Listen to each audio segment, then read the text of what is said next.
This is Mixla Production.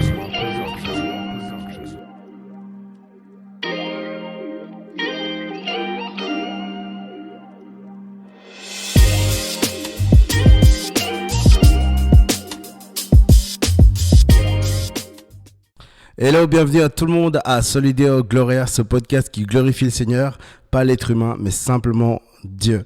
Voici, moi je m'appelle Jimroy Okendo Balthazar, j'ai 27 ans, je suis disciple de Jésus-Christ de Nazareth, celui qui a sauvé le monde entier. Puis je vais laisser se présenter mon cher acolyte qui est à côté de moi. Donc hello à tous, moi c'est William, j'ai 18 ans et écoutez, aujourd'hui je suis là pour partager la bonne nouvelle. La véritable bonne nouvelle Amen. De Jésus-Christ, tout simplement. Amen. Bon, sinon, William, ça va toi, la semaine, c'était... Je te sens un petit peu fatigué, là. Qu'est-ce qui se passe? Écoute, je pense que comme tout le monde, il y a des jours où on est plus fatigué que d'autres et des semaines qui sont plus longues. Ouais. Et plus, moins simple. Même, je me rappelle, lundi, c'était... Vu que moi, je vis assez loin de Genève, j'ai dû aller à l'hôpital. À l'hôpital de Genève. On avait un rendez-vous et au final, on arrive, ils nous disent quoi? Non, il n'y a pas de rendez-vous. Du coup, les embouteillages et tout, on a dû revenir, voilà. Donc on a perdu toute une matinée, mais c'est pas grave, Dieu est bon en tout temps. Et en tout temps, Dieu est bon. Amen. Amen. Merci William d'être présenté et puis de dire que Dieu est bon, c'est super important. Aujourd'hui, on est réunis pour un but précis. Et ce but, c'est de parler de la parole, plus précisément de parler sur un épisode de porter sa croix et suivre Jésus. De base, on devait avoir un autre auditeur, une autre personne qui devait parler, mais malheureusement, elle n'a pas pu venir avec nous. C'était Jonathan du Réveil. On l'appelle Jonaland aussi. Jonathan, si tu vois cet épisode, sache qu'on aurait voulu que tu sois parmi nous. On a tout fait, mais malheureusement, on doit avancer dans les épisodes. Mais sache qu'on t'a ici dans le cœur. Hein. D'accord? Ok. William. J'aimerais commencer par lire un verset, un texte de base qui se trouve en Marc chapitre 8, verset 34 à 39. T'aimerais le lire ou je le lis? Ouais, je peux lire. Yes. 34 à 39. Yes. Puis, ayant appelé la foule avec ses disciples, il leur dit : si quelqu'un veut venir après moi, qu'il renonce à lui-même, qu'il se charge de sa croix et qu'il me suive. Car celui qui voudra sauver sa vie la perdra, mais celui qui perdra sa vie à cause de moi et de la bonne nouvelle la sauvera. Et que sert-il à un homme de gagner tout le monde s'il perd son âme ? Que donnerait un homme en échange de son âme ? Car quiconque aura honte de moi et de mes paroles au milieu de cette génération adultère et pécheresse, le Fils de l'homme aura aussi honte de lui quand il viendra dans la gloire de son Père avec les saints anges. Amen. Waouh, c'est vraiment un speech de malade de Jésus. Hein. Et je suis trop choqué là. Ok, en fait, donc être disciple de Jésus, c'est renoncer à soi-même et de porter sa croix. Tu sais que quand j'avais à peu près ton âge ou même 16 ans, tu sais, on parlait souvent de renoncer à soi-même et même porter sa croix. Et puis en fait, je savais pas à 15 ans ce que ça voulait dire. Et si vous nous voyez, écrivez dans les commentaires ce que c'est pour vous renoncer à soi-même et porter sa croix. Et c'est vrai qu'au bout d'un moment, tu sais, le prédicateur au groupe de jeunes ou à l'église, il parle du porter sa croix, ou même etc. Et puis j'avais mal compris le concept de porter sa croix et puis même de se renier soi-même. Et puis ça a donné n'importe quoi dans ma vie. C'est à partir de 18 ans que j'ai mieux compris. Toi, t'as 18 ans, non? Oui, 18. Vois. Et toi? Moi, là, j'ai 27. Ah, ok. Ouais, 28 bientôt d'ailleurs. Ouais. 27 octobre, si jamais. Vous voulez faire un petit cadeau, un don à Solideo Gloria, c'est le bienvenu. Mais on fait tout gratuit si jamais. On fait pas. Est-ce que tu es payé toi pour ce que tu fais? Par Dieu, oui. Par Dieu, bien sûr. Mais non, ça non. Mais les richesses qui nous attendent sont dans le paradis. Aujourd'hui, on a rien de tout ça pour l'instant, mais on a déjà l'air, on a l'amour de nos parents et puis de nos amis. Yes. Et c'est bien. Et j'aimerais commencer par une question qui est dans le sens double question. Et voici la question. William, qu'est-ce que Jésus entend par qu'il renonce à lui-même Et que veut dire celui qui a chargé la croix ultime lorsqu'il dit qu'il se charge de sa croix? Qu'il renonce à lui-même. Ouais. Qu'il renonce à lui-même. Donc, je pense, si Jésus il nous demande de renoncer à nous-mêmes, c'est qu'il y a déjà une chose en nous-mêmes qui est pas bonne, quoi. Ouais. Qui n'est pas selon la volonté de Christ. Et moi, j'ai pensé à un passage. C'est un passage que je le retrouve dans Romains, chapitre 12, versets 1 à 2. Donc là, c'est Paul, il parle. « Je vous exhorte donc, frères, par les compassions de Dieu, à offrir vos corps comme un sacrifice vivant, saint, agréable à Dieu, ce qui sera de votre part un culte raisonnable. Ne vous conformez pas au siècle présent, mais soyez transformés par le renouvellement de l'intelligence, afin que vous discerniez quelle est la volonté de Dieu, ce qui est bon, agréable et parfait. » Donc, le renoncement à soi, c'est le fait de vraiment... Là, tu vivais complètement tourné vers ce monde, avec des désirs complètement, en fait, détournés de ce que la volonté de Dieu, elle veut. Donc, tu te tournes vers Dieu. Le monde est là. Toi, tu es tourné là et tu te tournes à 180 degrés vers Dieu. Et ça, c'est pas juste une chose pour telle personne, que ce soit un pasteur ou un missionnaire ou je ne sais qui. Mais ça, Jésus, comme on le voit dans Marc chapitre 8, verset 34 à 39, ouais. Que vraiment, il demande à tous ses disciples, tous ceux qui veulent le suivre, ils doivent renoncer à eux-mêmes. Peu importe qui tu es, c'est pas juste vivre un chrétien, c'est pas juste une personne qui va à l'église le dimanche et le reste de la semaine, elle n'y pense plus. Non, le renoncement à soi, c'est renoncer complètement à sa vie passée et se tourner vers Christ, tout simplement, chaque jour, avec un cœur sincère et à 100% avec Dieu. Ouais. Je suis d'accord, hein. Je suis d'accord avec ce que j'ai beaucoup aimé le verset que tu as illustré dans Romains chapitre 12, verset 1 à 2. Et puis en fait, moi j'aimerais me concentrer plutôt sur le texte maintenant, sur ce qu'on a lu, 34 à 39. Ouais. Et il faut distinguer en fait entre la croix de Jésus et notre croix, parce que c'est pas la même chose, hein. Alors entre Jésus et nous, c'est pas la même valeur, hein. Jésus c'est waouh, et nous c'est voilà. Et la croix de Jésus, qu'est-ce qu'elle nous a apporté? La liberté, déchaînée, le salut, la lumière, etc. Elle nous a apporté tellement de choses. Et moi, j'aimerais vous proposer deux considérations. Dans la première, c'est de voir le mot renoncer, qui en grec c'est aparnéamai. Et renoncer veut dire nier la vérité d'une déclaration. On peut prendre l'exemple de Pierre quand il a nié, n'est-ce pas? On lui a dit, on lui a dit, mais tu es le disciple de Jésus. Alors il a totalement nié qu'il était le disciple de Jésus et nié encore et encore. C'est quoi donc renoncer en fait? Renoncer à soi-même, c'est mourir à soi-même en fait. Et comme on l'a dit, c'est renoncer à tout ce que nous savons réellement, parce que quand on examine notre intérieur, on le sait très bien ce qui ne va pas. Par contre, quand on arrête d'examiner notre cœur, quand on arrête d'examiner notre vie, notre façon de vivre vraiment pudique, eh ben, on arrête de faire un changement dans notre cœur.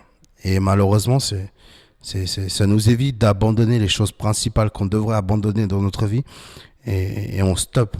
Et on arrive à ce qu'on appelle, et je sais que beaucoup de gens vont se reconnaître dans ce que je veux dire, c'est sur la dépression spirituelle. La dépression spirituelle, j'ai beaucoup aimé, il y avait Pascal Donot, il a écrit un bon livre sur la dépression spirituelle, et j'ai beaucoup aimé, il a mis 3 points, je ne vais pas les expliquer, c'est trop long à expliquer, mais il a parlé sur cette dépression. Et puis il y a un autre prédicateur, le docteur Lodi Jones, il parle sur la dépression spirituelle. C'est que des gens stagnent en fait, ils n'arrivent plus à avancer, ils savent plus faire parce qu'ils oublient la pratique justement de porter la croix et de se nier soi-même. Tu te nies toi-même et tu portes ta croix et tu verras comment est-ce que ta vie chrétienne, elle va être autre. Mais par contre, si tu oublies de te renoncer à toi-même et de porter ta croix, bah, si tu oublies de faire ça, malheureusement, tu vas pas vivre la vie en tant que disciple, mais tu vas vivre une vie selon la carte du disciple. Il y a une différence de vivre une vie selon la carte du disciple que de vivre selon les prescriptions de Jésus. Quand je vis, c'est comme par exemple, tu vas dans un restaurant, tu as le droit de prendre le choix. Tu as le droit de prendre, écoutez, moi je veux des crevettes, je veux une petite salade, je veux après un gros steak. Avec Jésus, c'est ça. Nie-toi, toi-même, et puis porte ta croix. La différence entre la croix de notre Sauveur et la nôtre, c'est que celle de notre Sauveur, elle nous a donné vie éternelle et de l'abondance et une espérance dans laquelle nous pouvons nous attendre dans l'au-delà. La deuxième chose comme considération, c'est la pratique du port de la croix dans l'histoire. Qu'est-ce que ça voulait dire dans l'histoire, porter sa croix? C'était un châtiment qui était donné aux personnes qui étaient contre l'autorité de ce moment, de ce pays-là. Et le châtiment de ces personnes qui étaient contre l'autorité, justement, c'était des personnes, en fait, qui avaient le châtiment de la condamnation la plus horrible, la plus agonisante, la plus terrible de tous les temps, la crucifixion. Et donc, toutes les personnes-là, ils portaient leur poutre jusqu'à l'endroit de l'exécution. Et à le moment de l'exécution, on lui plantait les clous dans une main, dans une autre et dans les deux pieds. Et la personne, elle était en train d'agoniser, en train de perdre l'oxygène et elle mourait. Tout en sachant qu'il n'y a aucune échappatoire, il y a plus de clémence pour sa vie, tout en sachant que porter sa croix veut dire réellement je ne peux rien faire, je ne vaux plus rien dans la société me voit comme un délinquant, comme une personne qui va contre l'autorité de la ville. Donc ce que je mérite, je l'accepte parce que il me reste qu'à accepter ma punition. Et dans ce cas-là, nier soi-même et porter sa croix, c'était la pratique des délinquants qui allaient contre l'autorité de Dieu. Et c'est la même chose pour nous. Le Seigneur lui dit, ceux qui sont allés contre mon autorité, l'autorité de Jésus-Christ, le roi des rois et Seigneur des seigneurs, vous voulez être mon disciple? Parce que vous êtes allé contre mon autorité dans ce monde, vous devez vous nier vous-même et vous devez porter votre croix tout au long de votre séjour dans ce monde. Et William, il y a un truc qui est trop marrant dans ce monde, c'est que le port de la croix, elle est devenue très bizarre. Je pense que tu vois ce que je veux dire. Oui, je vois. Je vois. Les boucles d'oreilles. Il y a quoi encore? Les colliers, ouais. les bracelets. Mais porter sa croix, c'est pas juste porter une petite croix ici ou ici. Non. Quand une personne elle porte sa croix, elle doit être prête à. Enfin, elle doit savoir que le chemin, il va pas être facile. Hein. Comme Christ. Christ, il savait que il allait finir sa vie tué. Vraiment, il vivait persécuté. C'était une vie. C'est écrit que c'était un homme de douleur. Un homme de douleur. Un homme de douleur. C'était en Ésaïe 53, non? C'est ça, exactement. Ouais. Donc, si nous, on veut suivre les pas de Christ, qu'on le suive dans sa vie et jusqu'à la mort, même s'il le faut. C'est pas simple. Hein. Là, je dis ça, mais c'est pas simple, bien sûr. C'est pas simple. Et c'est vrai que je pense que les gens, tu sais, ils savent pas qui est Jésus. C'est pour ça que quand ils entendent ce mot, ils disent mais c'est qui ce Jésus? Mais quand on va dans les Écritures, on sait que Jésus c'est un roi et il réclame son autorité, il réclame une allégeance envers lui. Toutes les personnes qui vont venir vers lui, il leur dit niez vous-même et portez votre croix. Voici votre mode de vie. Voici comment vous devez vivre dans ce monde. On vous frappe une joue, donnez l'autre. Il le dira quand il va être bientôt exécuté, celui qui veut vivre par l'épée, mourra par l'épée. Il dit, Matthieu chapitre 7, verset 12, il dit, si vous voulez faites aux autres ce que vous voulez qu'on vous fasse à vous-même. Et ça, c'est une des choses de porter sa croix aussi. Et ils ont dit tellement de choses. Ouais. Tu veux dire Je pense on peut même relire le passage, Marc 8, 34 à 38, pas tout, mais juste le verset 35, 36 et 37. Car celui qui voudra sauver sa vie la perdra, mais celui qui perdra sa vie à cause de moi et de la bonne nouvelle la sauvera. Que sert-il à un homme de gagner tout le monde s'il perd son âme? Que donnerait un homme en échange de son âme? Donc en fait, c'est pas juste que les chrétiens ils aiment la mort ou je sais pas quoi. Non, on voit que celui qui perd sa vie à cause de moi la retrouvera. Ouais. Donc on ne vit plus pour ce monde, mais on a une espérance en Christ qu'il y a bien mieux qu'ici. Et que même s'il faut mourir pour lui, c'est la meilleure des solutions. Amen. C'est la meilleure des solutions, mourir pour Christ, parce que nous savons que, et je vais parler de ça plus tard justement, la loi du gagnant-perdant, parce que c'est en perdant qu'on gagne, justement, celui qui perdra sa vie, gagnera, il dit Jésus. Et puis en fait, je pense que le mot de nier soi-même et porter sa croix, c'est devenu un slogan qu'on le dit souvent d'ailleurs et qu'on le pratique même pas. Et je dois vous avouer quelque chose. Ça fait déjà 10 ans que je m'en charge du groupe de jeunes dans mon église. Alors les premières années, c'était terrible. C'était horrible même. Je me reconnais pas du tout comme j'agissais auparavant. Aujourd'hui, j'ai une pratique totalement différente de leadership. C'est que quand je voyais un jeune qui commençait à faire un peu n'importe quoi, tu sais, qui veut faire le beau gosse, playboy, latino boy, et il commençait à draguer toutes les nanas et tout. Mais en fait, c'était quoi ce que je devais faire moi en ce moment-là? Est-ce que je devais lui dire dégage et va faire ta vie ailleurs, ou je devais supporter ce qu'il fait, ou je devais lui apporter? Alors c'est sûr que j'ai pas réagi de la bonne façon. Je lui ai dit écoute, voilà, on n'a pas besoin de toi, et je l'ai dit, j'étais très méchant, tu sais. Alors bien sûr, c'était mes plus grandes erreurs, ma première et ma deuxième année quand je me suis en chargé du groupe de jeunes. Et c'est devenu un slogan pour moi de dire se nier soi-même et de porter sa croix. Alors c'est une souffrance, c'est vrai, c'est une souffrance permanente qu'on doit porter tous les jours. Et moi, j'aimerais vous poser une question à chacun de vous. Et même à toi, William. Que signifie l'appel de Jésus pour ta vie? Réellement, quand Jésus il te dit, William, si tu veux me suivre, il faut que tu... C'est écrit... Attends, je vais le lire. C'est mieux, je pense que Jésus le dit mieux que moi. C'est là-dessus, Jésus appela la foule. On va dire Jésus appela William et ainsi que ses disciples. Et il leur dit, si quelqu'un veut me suivre, qu'il renonce à lui-même et qu'il se charge de sa croix et qu'il me suive. Qu'est-ce que veut dire cet appel de suivre Jésus dans ta vie? Pour moi, je pense, on en avait parlé avant un petit peu, ouais. Avec Jim.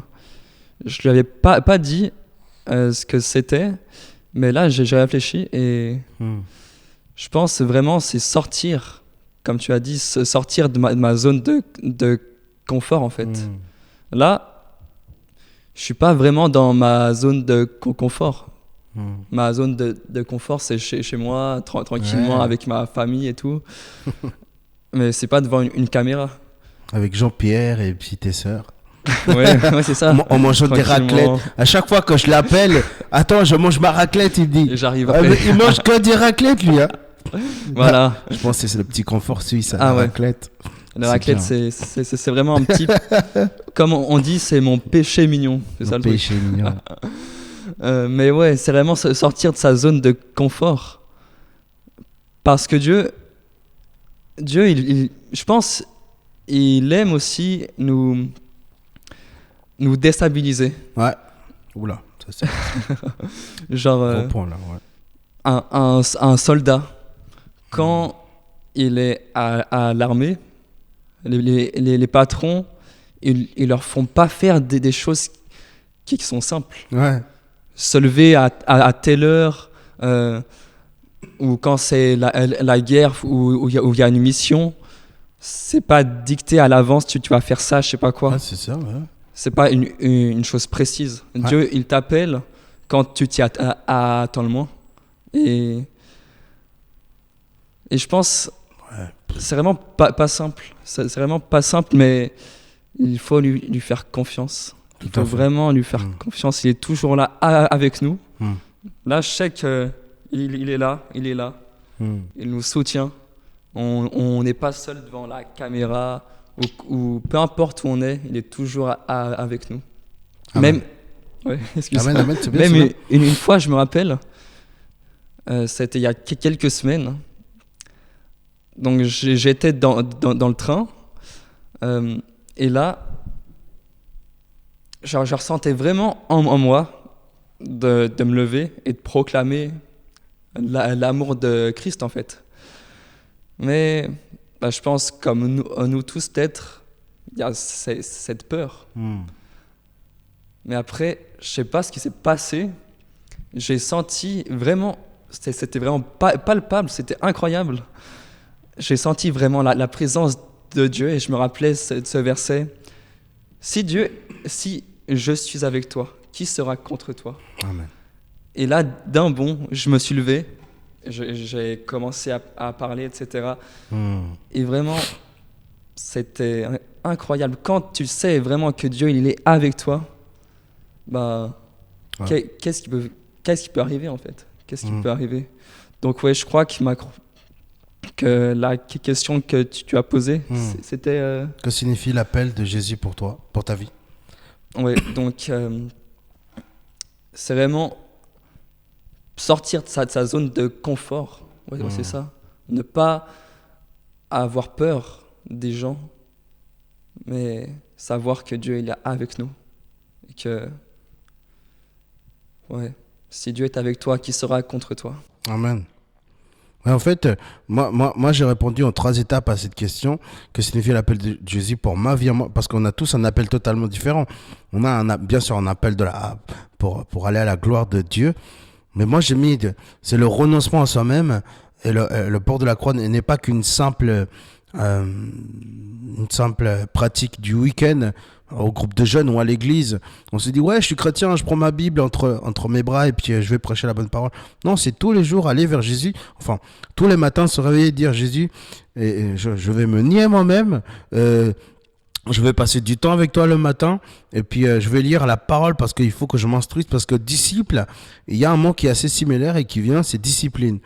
Et dans tous les cas, comme l'a très bien dit mon frère William, c'est important qu'on fasse des choses qui nous plaisent pas.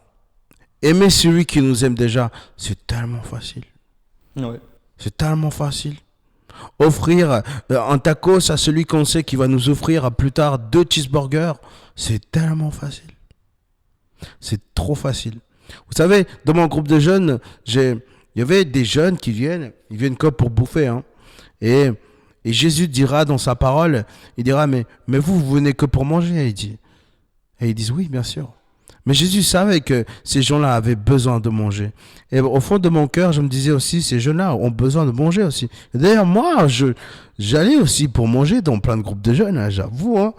D'ailleurs, je me souviens, l'ancien responsable de la rive droite, je me souviens, Guillaume, rapportait souvent des pizzas. Alors on me disait, il y a un pote qui m'appelait, « Eh mec, viens à la rive droite, il y a des pizzas !» J'ai dit, « Ouais, attends, je ramenais tous mes potes. » Et puis je ramenais tous mes potes là-bas. Oui, c'est vrai. Mais oui, tous mes potes, je ramenais. Ouais, il y a des pizzas. Et puis c'est comme ça que j'ai commencé à regarder Guillaume d'une autre façon. Et je trouvais intéressant ce qu'il disait Guillaume dans son message. Guillaume, il avait une façon d'attirer les jeunes totalement spectaculaire. Hein. Et je me souviens, ce groupe de jeunes à la rive droite était méga grande. Hein. Et il y avait plein de personnes. Aujourd'hui, bien sûr, elle reste toujours grande. Il y a un autre responsable, je pense que c'est Youssouf, c'est ça hein Youssef, pardon. Youssouf, c'est quoi ça Youssef, voilà. Mais du coup, voilà, j'ai compris que des fois, il faut faire à manger, mais sans aucune arrière mauvaise pensée. Tu sais, faire à manger pour ceux qui ont faim. Parce que tu fais à manger pour ceux qui ont faim, pas pour ceux que tu choisis de donner à manger. Et le plus important, c'est de renoncer justement à se dire, voilà, je renonce à... Parce que de base, j'aime bien me faire un petit repas les dimanches de 40 francs, je vais dans un resto chinois et je me fais plaisir. Mais ça fait déjà des années où je me dis, écoute Jim, il faut que tu renonces à toi, mais il faut que tu t'occupes aussi de ce groupe de jeunes où tu peux faire d'autres activités. Je le fais parce que Dieu me demande et j'obéis à l'appel de Dieu.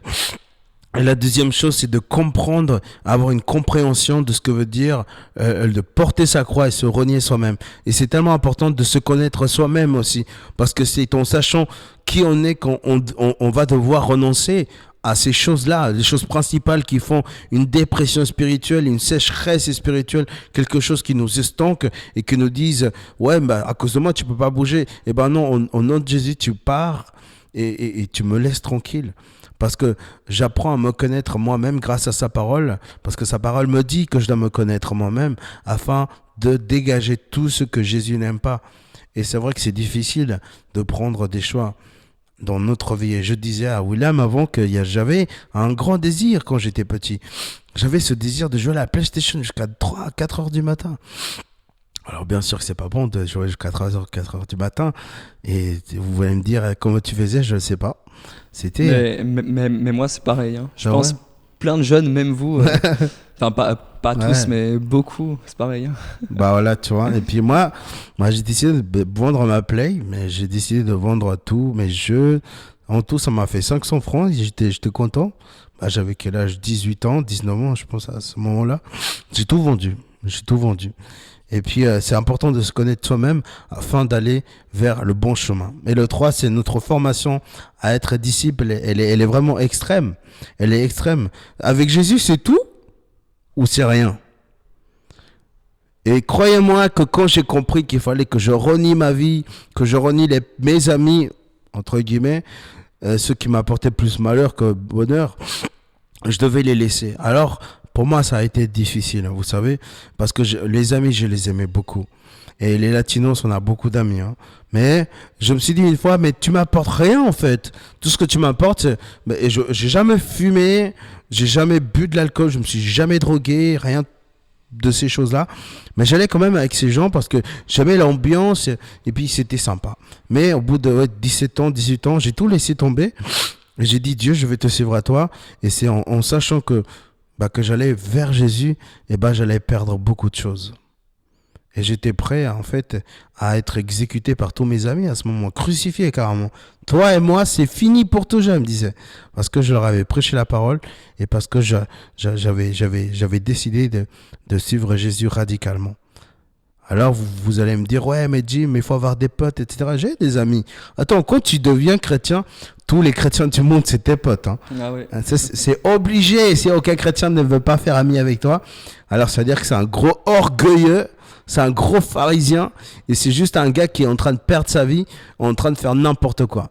Un chrétien devrait facilement communiquer avec les autres personnes. Alors vous allez me dire non, c'est une question de feeling. Alors rien à voir avec le feeling, on a le Saint-Esprit pour le feelinguer. Alors s'il vous plaît, on a tous le Saint-Esprit et nous devons tous nous préoccuper les uns pour les autres, socialiser les uns entre les autres. Et si tu n'es pas capable de faire ça, mon frère, je suis désolé, mais tu n'as pas le Saint-Esprit. Et je pense que tu penses que tu as vraiment Jésus. Celui qui a Jésus, il dira, Jésus, celui qui m'aime et celui qui est mon disciple, on vous reconnaîtra parce que vous vous aimez les uns les autres. Alors si tu n'aimes pas les autres, alors je suis désolé, mais personne ne va reconnaître que tu es chrétien. Même Jésus ne va pas reconnaître que tu lui appartiens. D'accord? Alors voilà. Juste aussi, peut-être, si tu es un chrétien que tu n'es pas vraiment dans une église, tu pourrais venir dans ton église. Ou dans son église. Oui. Moi, le nom de mon église, c'est la Rive Droite, à rue Pécola, à Genève. Ouais. Voilà. Tu peux venir si tu es jeune au groupe de jeunes à One Way, le samedi soir à 20h. Voilà. Et là, tu pourras te faire vraiment des amis. Je serai là pour dire bonjour. Voilà. C'est sympa ça. Hein. Voilà, Et toi, le nom? Il fait de la pub pour son groupe de jeunes. Non, moi c'est le groupe de jeunes, c'est Ejército de Luz. Tu peux nous chercher sur Instagram aussi. One Way aussi sont sur Instagram. Et c'est deux groupes de jeunes super géniaux avec deux leaders géniaux, avec des jeunes géniaux. Et franchement, je suis déjà allé à One Way. Et j'aime beaucoup, j'avoue, j'aime beaucoup. Mais j'aime plus mon groupe de jeunes. Mais je les aime tous pareil. En même, normal. Je les aime parce que ce sont des chrétiens. Et si Jésus a donné leur vie pour eux, alors pourquoi pas moi? Et je vais encore vous dire, j'ai jamais eu plus d'amis que quand je suis devenu chrétien. Ah. Parce que vraiment, dans le monde, c'est pas vraiment des vrais amis en fait. C'est quoi? C'est des connaissances? Enfin, quand j'étais dans le monde, en tout cas, je n'avais pas vraiment des vrais amis. Mais quand je suis devenu chrétien, j'ai vraiment trouvé des personnes qui aimaient, pas juste comme ça, et du jour au lendemain, c'est terminé. Non, c'est vraiment une famille. Wow. La famille de Christ. La famille de Jésus. Yes. Alors, pourquoi porter sa croix? William, pourquoi nous devons porter la croix? Pourquoi? Eh bien, on peut retourner dans Marc, chapitre 8. Yes. Et il le dit au verset 34. Puis, ayant appelé la foule avec ses disciples, donc il appelle la foule et ses disciples, il leur dit, si quelqu'un, donc peu importe qui, veut venir après moi, qu'il renonce à lui-même, qu'il se charge de sa croix et qu'il me suive. Car celui qui voudra sauver sa vie la perdra, mais celui qui perdra sa vie à cause de moi, de la bonne nouvelle, la sauvera. Donc comme on a déjà dit, Christ, il n'appelle pas seulement telle ou telle personne à se charger de sa croix, mais il nous appelle tous et ses disciples sont appelés à porter sa croix et à vivre vraiment pleinement pour lui. Et pour être un disciple de Christ, il faut abandonner sa vie, parce que si tu abandonnes pas ta vie passée, eh bien, tu mourras avec ta vie passée. Mais si tu l'abandonnes et tu vis pour Christ, eh bien, comme il est écrit, tu pourras perdre ta vie d'ici-bas, mais tu la retrouveras. C'est ça. Alors moi, j'aimerais donner des titres sur Jésus. Pourquoi est-ce que je dois porter la croix? Pas celle de Christ, mais celle que Christ m'a dit de porter. Parce que comme je l'ai dit auparavant, il faut distinguer entre la croix du Christ et la croix du chrétien. Du coup, chrétien qui veut dire petit Christ. Il y a le poids de notre croix, de notre condamnation est plus petite que celle de notre Seigneur. Et j'ai mis quatre bons exemples du pourquoi on doit porter. D'abord une, qui n'est pas dans la liste, mais parce qu'il nous la demande, comme l'a dit mon frère. Et on doit porter cette croix parce que c'est le pain de vie. C'est le pain que Jésus a donné dans le désert, parce que c'est la lumière dans le monde qui est plein de ténèbres, parce que c'est la porte dans laquelle tout le monde peut rentrer, parce que dans ce monde, on va vous fermer les portes, et parce que c'est le bon berger, parce qu'il y a aussi des mauvais bergers qui ont totalement erré dans la Bible, parce que c'est la résurrection et la vie, parce que c'est le chemin, la vérité et la vie, parce que c'est le sceptre, dans l'endroit où nous allons porter des bons fruits. C'est l'alpha, l'oméga, le début et la fin. Le lion de la tribu de Juda, le lion et l'agneau, le sauveur du monde, l'éclat de la gloire de Dieu, l'image exprimée du Père et l'espérance des nations, l'espérance eschatologique de tout l'univers. Jésus viendra rétablir le monde entier. Il va rétablir les plantes, les arbres, les animaux, les hommes, les femmes, les bébés, enfin tout l'univers. Jésus viendra renouveler et il dira toutes choses sont nouvelles. Voilà pourquoi nous devons porter la croix. Déjà en sachant que Jésus est roi et que c'est une ordonnance de la part de Jésus, c'est déjà une très bonne réponse. Pourquoi est-ce que nous devons porter la croix? Et comme je disais, cette croix-là, il faut être prêt en fait. Quand nous portons notre croix, nous devons être prêts à être crucifiés. Et d'ailleurs, j'aimerais partager quelque chose que de base je ne voulais pas partager. Mais là, le Saint-Esprit me dit de le partager. il m'a dit, je vais vous le dire. J'avais fait une sortie au Salève la semaine dernière et j'avais fait une vidéo. Et le soir, il y a une jeune fille qui m'écrit, que ça fait des années qu'elle ne m'écrivait pas, que je ne me souviens pas d'elle d'ailleurs. Elle m'écrit et elle me dit Jim, clique sur le lien et comme ça, je veux gagner une armoire. Alors, ça fait des années que je ne parle pas à cette fille, quasiment 10 ans. Alors moi, je me suis dit, attends, mais elle me demanderait jamais cela. Et moi, je lui dis non. Je veux pas faire partie de cette farce-là. Je ne clique sur rien. J'ai pas envie. Dans la vie, j'ai dit, il faut travailler afin d'acheter les choses. Et c'est comme ça qu'on fonctionne. Et c'est comme ça qu'on fait, nous les chrétiens. Et puis, c'est là qu'elle sort un commentaire de malade. Elle me dit, mais je ne croyais pas que tu étais comme ça, Jim. Toi qui prêches la bonne nouvelle, toi qui veux devenir pasteur, toi qui veux faire tellement de bonnes choses, je ne croyais jamais qu'un jour, toi, Jim, t'allais me répondre comme ça. Et là, les insultes ont commencé, je vais pas dire. Et là, elle commence à me bombarder des commentaires partout dans mon Instagram, et d'une publication à une autre. Et vous savez ce que elle m'a dit, quelque chose qui m'a beaucoup blessé, et qu'elle a raison, parce qu'elle a raison. Elle m'a dit, t'es le pire des chrétiens. Alors moi, je lui ai dit, oui, c'est vrai. Je me considère pas comme le meilleur des chrétiens. Je me considère pas du tout comme, c'est pas parce que je fais un podcast avec William que je me considère meilleur que William, non. Quand je me vois, je sais par quoi je suis en train de passer et croyez-moi qu'à ce moment-là, cette fille, elle m'a crucifié. Et je me sentais mal sur ce moment, je me sentais super mal. Et parce que c'est vrai, je disais, c'est vrai, t'as raison, je lui ai dit, je ne suis pas le meilleur des chrétiens. Mais mon but, le voici, je lui ai dit. Alors elle commença les insultes jusqu'au point où je me suis dit, je vais la bloquer et puis je vais la signaler. Parce que ce genre de personne, voilà, je ne veux pas sur mon Instagram. Du coup, ça, c'est une des persécutions que j'ai reçues de la part, voilà, de la vie. Mais le Seigneur dira dans sa parole, Matthieu chapitre 5, verset, ouais, c'est 5, ouais. Verset, ouais.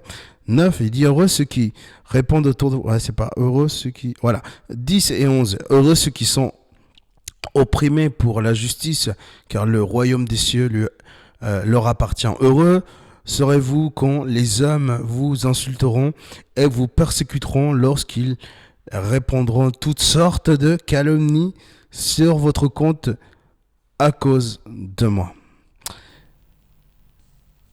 Et c'est vrai que quand j'ai lu cette parole-là sur la persécution, ça m'a tellement apaisé. Et puis c'est vrai, c'est une des choses que le Seigneur nous dit que nous allons passer d'ailleurs. Je ne sais pas si toi, t'es passé par des persécutions aussi. Attends, il y a le soleil. Ah oui. C'est-à-dire que c'est à ton tour de parler. Oui. Je pense, persécution, comme on entend... Encore nous, en Europe, on est très bien. Ouais. Mais après, des persécutions, non, je crois pas. Vraiment une personne qui m'insultait ou je sais pas quoi. Non. Mais après, ce que tu as dit avant, que tu as dit que tu te sentais loin d'être le meilleur des chrétiens, ça, plus j'avance dans ma foi et plus je me dis, mais comparé au standard de Jésus, je suis...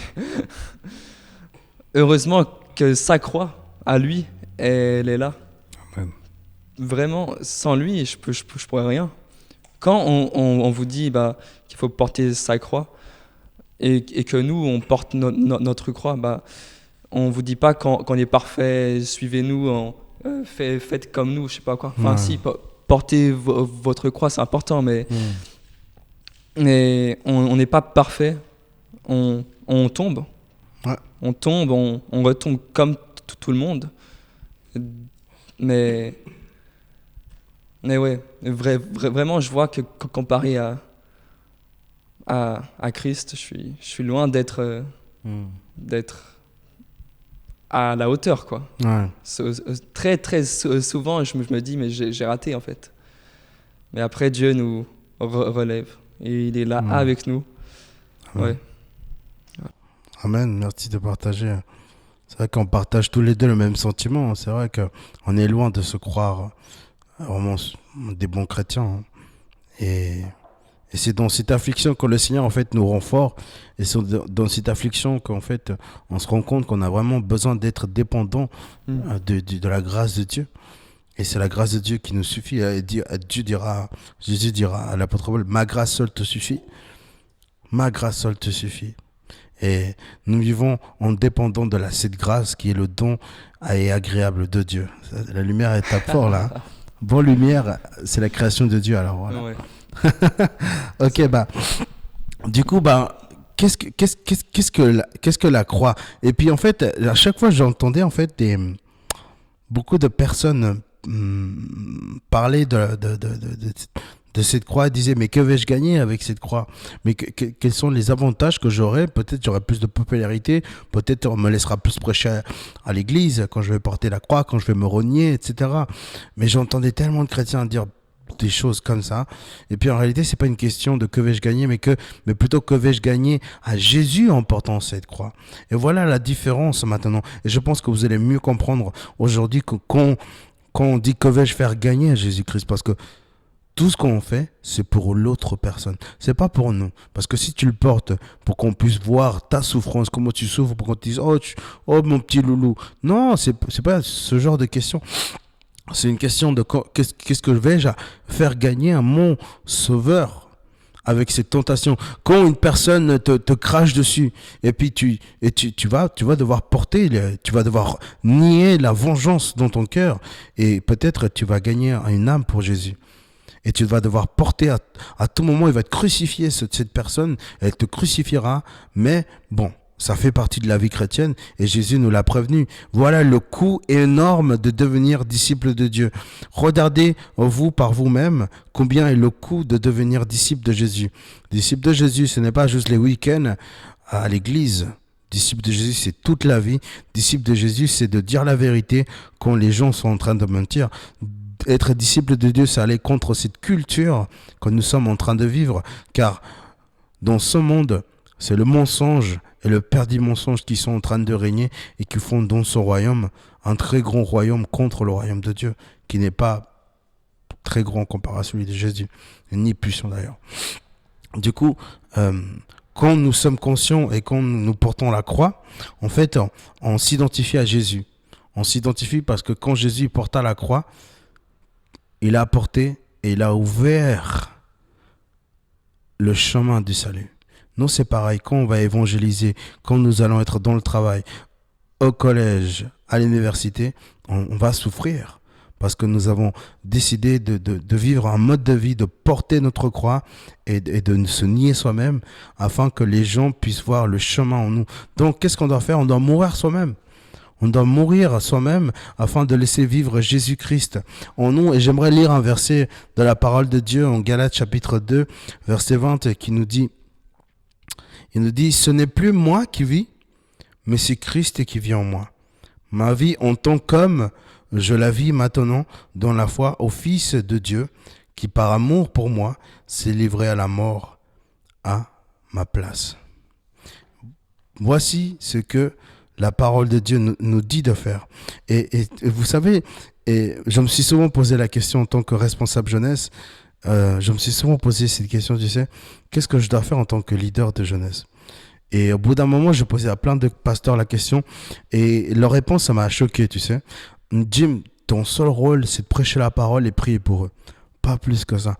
Limite, passer juste quelques minutes avec eux, ça va. Alors, j'étais choqué, tu vois. Et je me suis dit, je ne suis pas convaincu de ce que ces gens-là sont en train de me dire. Je ne vais pas donner de nom parce que je ne veux pas mettre la honte à quelqu'un ou à des gens.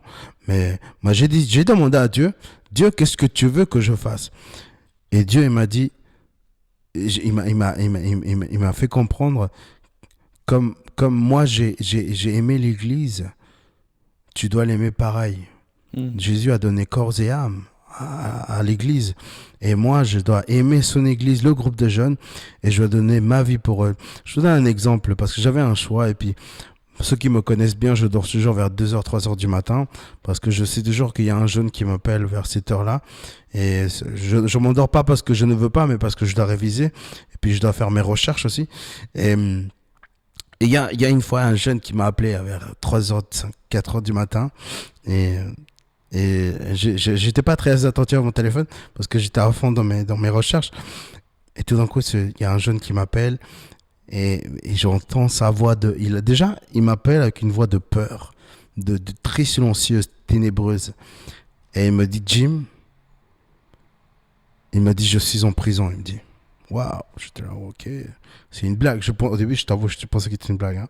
Il me dit, je suis en prison et Jim, il faut que tu viennes m'en sortir de là. Parce que si jamais j'ai un casier judiciaire, je ne pourrai plus jamais travailler dans un truc que j'aime bien. Alors j'avais le choix à ce moment-là. Soit j'ai décidé d'aller m'endormir et de profiter de ma vie qui allait très bien, ou soit j'allais me lever, j'allais laisser ce que j'étais en train de faire et j'allais chercher et j'allais payer sa caution. Alors j'ai appelé une amie, je ne vais pas dire son nom non plus, j'ai appelé une amie, j'ai dit ouais, telle personne, et ben cette personne, elle m'a dit, je peux pas y aller, elle m'a dit. J'ai dit ok, d'accord, alors je vais y aller tout seul. Et je vais tout seul, je paye la caution, et ben en fin de compte, cette personne, elle sort, et on part, je prie pour lui, et puis je m'en vais. Et le truc, c'était marrant parce que, le truc, c'est que une année plus tard, il m'appelle, et j'ai beaucoup aimé, j'ai énormément aimé son appel. Il me dit, Jim, il m'a dit, je te remercie énormément pour tout ce que tu as fait. Et il a commencé à me raconter sa vie. Et il m'a dit, je fais ça, je fais ci, je travaille là. J'étais tellement content pour lui. Il est passé de rien à j'ai un boulot. Ma famille me respecte. Et aujourd'hui, je suis un bon citoyen de Genevois. Et pour moi, ça a valu la peine que je me réveille que j'aille chez une boucherie, le chercher là-bas. Et je me dis quand même, et je me posais toujours la question à Jésus, est-ce que ça a valu la peine, Dieu, que je fasse ça? Et ben, 1 an plus tard, j'ai reçu ma réponse. Et si ce serait le même cas, je pense que je le ferais. Et puis je sais que Jésus, il agit, et c'est lui qui nous donne le vouloir et le bon de faire les choses. Et c'est ça, en fait, porter sa croix. Et puis, moi, j'aimerais... Peut-être tu veux dire un truc, William? Oui, j'ai aussi, du coup, un petit témoignage. Ouais. Vraiment sur le fait d'aimer comme Christ il nous a aimés. Wow. Donc, voilà, je mets comme ça parce que sinon, je vois rien. Donc, je ne vais pas dire tous les détails, mais il y a une personne, elle faisait vraiment, et des fois elle fait encore souffrir une personne de ma famille, mais je vois vraiment que aujourd'hui, si moi je lui montre de l'amour et que la personne aussi, elle la pardonne, parce que plein de fois c'est arrivé, mais le pardon vraiment c'est super important. C'est super important parce que cette personne ensuite, elle va voir combien Dieu il est bien plus grand en fait que son mal-être. Et vraiment, il peut transformer. Et comment dire? Genre, en fait, c'est difficile à dire vu que j'ai pas envie d'entrer dans les détails. Ouais, bien sûr. Ouais, mais ouais, comme il a vu cet amour de Dieu, là, il va se faire baptiser. Donc, vraiment, je rends gloire à Dieu parce que quand on aime, comme Christ il nous a aimés, ça porte du fruit. Peut-être que si vous aimez une personne, toute sa vie, elle va rester fermée. Mais peut-être que, au contraire,